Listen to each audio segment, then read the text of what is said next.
ದಕ್ಷಿಣ ಕನ್ನಡ ಜಿಲ್ಲೆಯಲ್ಲಿ ಇತ್ತೀಚೆಗೆ ಕೇಳಿಬರ್ತಾ ಇರುವಂಥ ಒಂದು ಧ್ವನಿ ನೆಲ್ಲಿದಡಿ ಗುತ್ತನ್ನು ರಕ್ಷಣೆ ಮಾಡಬೇಕು ಅಂತ.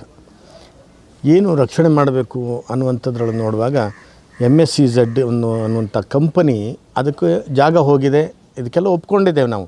ಜಾಗನೂ ಹೋಗಿದೆ, ಅದಕ್ಕೆ ಅವರು ಕೆಲಸಗಳನ್ನು ಕೊಟ್ಟಿದ್ದಾರೆ, ಇವೆಲ್ಲವೂ ಸರಿ. ಇವರು ಜನಗಳು ಸಹ ಜಾಗವನ್ನು ಬಿಟ್ಟುಕೊಟ್ಟಿದ್ದಾರೆ. ಆದರೆ ಇಲ್ಲಿ ವಿಚಾರ ಮಾಡಬೇಕಾದಿಷ್ಟೇ, ಒಂದು ಸಂಪ್ರದಾಯದ ಒಂದು ಗುತ್ತಿನ ಮನೆಯನ್ನು ಯಾವುದೇ ಕಾರಣಕ್ಕೂ ನಾಶಪಡಿಸಬಾರ್ದು. ಈ ಗುತ್ತು ಮತ್ತು ದೈವದ ಪರಂಪರೆ ಅನ್ನುವಂಥದ್ದು ಕೇವಲ ಒಂದು ಮನೆಗೆ ಸಂಬಂಧಪಟ್ಟಿರುವಂಥದ್ದಲ್ಲ, ಇಡೀ ನಮ್ಮ ತುಳುನಾಡಿಗೆ ಸಂಬಂಧಪಟ್ಟಿರುವಂಥದ್ದು. ಅದರೊಳಗೂ ದೈವದ ಪರಂಪರೆಯನ್ನು ಹೇಳಿತಕ್ಕಂತಹ ಒಂದು ಮನೆಗಳು ಅಂದರೆ ಗುತ್ತಿನ ಮನೆಗಳು. ಕೆಲವು ಮನೆಗಳಿರ್ತಕ್ಕಂಥದ್ದು. ಅದರೊಳಗೂ ಇತ್ತೀಚಿನ ಲೆಕ್ಕ ಮಾಡಲಿಕ್ಕೆ ಹೋದರೆ ಒಂದು 160-165 ಗುತ್ತಿನ ಮನೆಗಳು ಈ ತುಳುನಾಡಿನಲ್ಲಿ ಇದ್ದಾವೆ ಅಂತೇಳಿ ನಾವು ಕೇಳ್ಪಟ್ಟಿದ್ದೇವೆ. ಅದರೊಳಗೂ ಸಹ ಅಳುಪರು ಆಳಿದಂತಹ ಈ ಬಾರ್ಕೂರು ಸಂಸ್ಥಾನದ ಅರಸರ ಒಂದು ಸಂತಾನದ ಮುಂದಿನ ಭಾಗಗಳ ಪಾಲುದಾರರು ಈ ಗುತ್ತಿನ ಮನೆಯವರು ಅಂತಲೂ ಸಹ ಹೇಳುವಂಥದ್ದಿದೆ.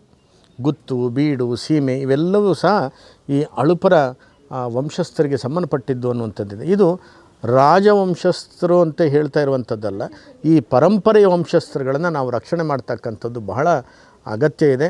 ಬಾರ್ಕೂರಿನ ಈ ದೈವ ಪರಂಪರೆಯ ಸಂಸ್ಥಾನದ ಗುರುಗಳಾಗಿ ನಾವು ಹೇಳುವಂಥದ್ದು, ಯಾವುದೇ ಕಾರಣಕ್ಕೂ ಈ ಕಾಂತೇರಿ ಜುಮಾದಿಯನ್ನು ಅಲ್ಲಿಂದ ಸ್ಥಾನಪಲ್ಲಟ ಮಾಡೋದಕ್ಕಾಗಲಿ ಅಥವಾ ಆ ಮನೆಯನ್ನು ಅಳೆದು ಹಾಕೋದಕ್ಕಾಗಲಿ ಖಂಡಿತವಾಗಿ ನಾವು ಬಿಡಲಿಕ್ಕೆ ಯಾವುದೇ ದೈವಾರಾಧಕರು ಬಿಡಬಾರ್ದು.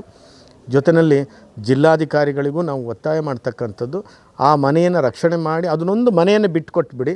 ಅದನ್ನು ಪೂಜೆ ಮಾಡೋದಕ್ಕಾಗಲಿ, ಸಂಕ್ರಾಂತಿ ಸೇವೆ, ದೈವದ ಸೇವೆ ಮಾಡಲಿಕ್ಕೆ, ಆರಾಧನೆ ಮಾಡ್ಕೊಂಡು ಬರಲಿಕ್ಕೆ, ಹಾಗೆಯೇ ಆ ಮನೆಗೆ ಹೋಗಿ ಬರಲಿಕ್ಕೆ ಒಂದು ದಾರಿಯನ್ನು ಮಾಡಿಕೊಡುವಂಥದ್ದು ಸದ್ಯಕ್ಕೆ ಸಾಕಾಗ್ತದೆ. ನೀವು ಎಷ್ಟು ಜಾಗವನ್ನು ತಗೊಂಡಿದ್ದೀರಿ, ಆ ಮನೆ ಜಾಗವೊಂದನ್ನು ಬಿಟ್ಟುಕೊಡಲೇಬೇಕು.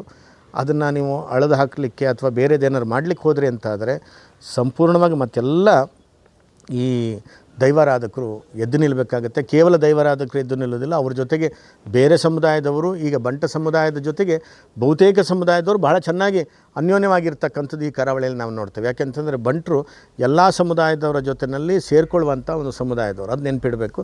ಹಾಗಾಗಿ ಈ ಒಂದು ನೆಲ್ಲಿದಡಿ ಗುತ್ತಿನ ಮನೆಯನ್ನು ಯಾವುದೇ ರೀತಿಯಲ್ಲಿ ಹಾನಿಗೊಳಿಸದೆ, ಅದನ್ನು ನಾಶಪಡಿಸದೆ, ಹಾಗೆ ಅದನ್ನು ಲಾಕ್ಡೌನ್ ಮಾಡೋದಾಗಲಿ, ಯಾರಿಗೆ ಹೋಗದೇ ಇದ್ದಂಗೆ ತಡೆತಗಟ್ಟೋದಂತಾಗಲಿ, ಅದನ್ನು ಖಂಡಿತವಾಗಿ ಅದನ್ನು ನಿಲ್ಲಿಸಿ ಆ ಮನೆಯನ್ನು ಆ ಮನೆತನದವರಿಗೆ ಪೂಜೆ ಮಾಡಲಿಕ್ಕೆ, ವಾಸ ಮಾಡಲಿಕ್ಕಾಗಿ ಬಿಟ್ಟುಕೊಟ್ಟು ಆ ಮನೆಗೆ ಒಂದು ಬೇರೆ ದಾರಿಯನ್ನು ಮಾಡಿಕೊಡ್ಬೇಕಂತ ಈ ಸಂದರ್ಭದಲ್ಲಿ ಆಗ್ರಹಿಸ್ತಾ ಇದ್ದೇನೆ.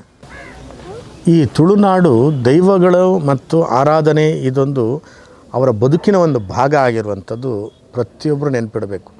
ಸರ್ಕಾರಗಳು ಬರ್ತವೆ, ಸರ್ಕಾರಗಳನ್ನು ಮಾಡ್ತಕ್ಕಂಥದ್ದು ಪ್ರಜೆಗಳೇ. ಇದು ಪ್ರಜಾಪ್ರಭುತ್ವ, ಅದು ಬೇರೆ ವಿಷಯ. ನಿಮ್ಮ ಕಾನೂನು, ಆಮೇಲೆ ನಿಮ್ಮ ಏನು ಬೇರೆ ಬೇರೆ ರೀತಿಯಾದಂತಹ ಅಡೆತಡೆಗಳು, ಇವೆಲ್ಲ ಈ ಸಮಾಜಕ್ಕೆ ಮಾಡ್ಬೋದು. ಆದರೆ ಈ ದೇಶ ಇರುವಂಥದ್ದು ನಂಬಿಕೆ ಮೇಲೆ ನಿಂತಿರುವಂಥ ದೇಶ, ಧಾರ್ಮಿಕತೆಯ ಮೇಲೆ ನಿಂತಿರ್ತಕ್ಕಂಥ ದೇಶ, ಅದರೊಳಗೂ ಸಹ ಭಾವನೆಗಳಿಗೆ ಸೇರಿರ್ತಕ್ಕಂತಹ ದೇಶ ಇದು ಭಾರತ ಅನ್ನೋದು ನೆನಪಿಡಬೇಕು ನೀವು. ಅದರೊಳಗೂ ನಾವು ನಂಬ್ಕೊಂಡು ಬಂದಿರುವಂತಹ ಸತ್ಯಲು ಅಂತ ತುಳುನಲ್ಲಿ ಕರಿತೇವೆ. ಅಂದರೆ ಇದು ಯಾವತ್ತೋ ಕಂಡುಕೊಂಡಿರುವಂಥ ಒಂದು ಸತ್ಯವೂ ಹೌದು. ಆಮೇಲೆ ಆ ಸತ್ಯ ಶಕ್ತಿ ಈ ತುಳುನಾಡಿನಲ್ಲಿ ತನ್ನ ಆ ಕಾರಣಿಕವನ್ನು ತೋರಿಸ್ಕೊಟ್ಟಿರುವಂಥದ್ದು ಹೌದು. ಈಗಾಗಲೇ ಈ ಕಂಪನಿಗೂ ಸಹ ಎಚ್ಚರಿಕೆಯನ್ನು ದೈವಗಳ ನುಡಿಯಲ್ಲಿ ನಾವು ಕಂಡುಕೊಂಡಿದ್ದೇವೆ.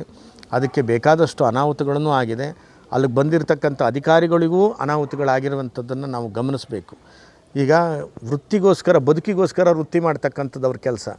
ಆದರೆ ಆ ವೃತ್ತಿಯನ್ನು ಗೆದ್ದು ಬರಲಿಕ್ಕೆ, ಬದುಕಲ್ಲಿ ಗೆದ್ದು ಬರಲಿಕ್ಕೆ ದೈವಗಳ ಕೃಪೆ ಬೇಕಾಗ್ತದೆ.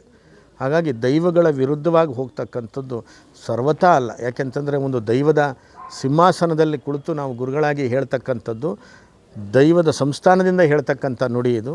ದೈವಗಳೇ ಹೇಳುವಂಥ ನುಡಿಯೂ ಹೀಗೆ ಇರ್ತದೆ.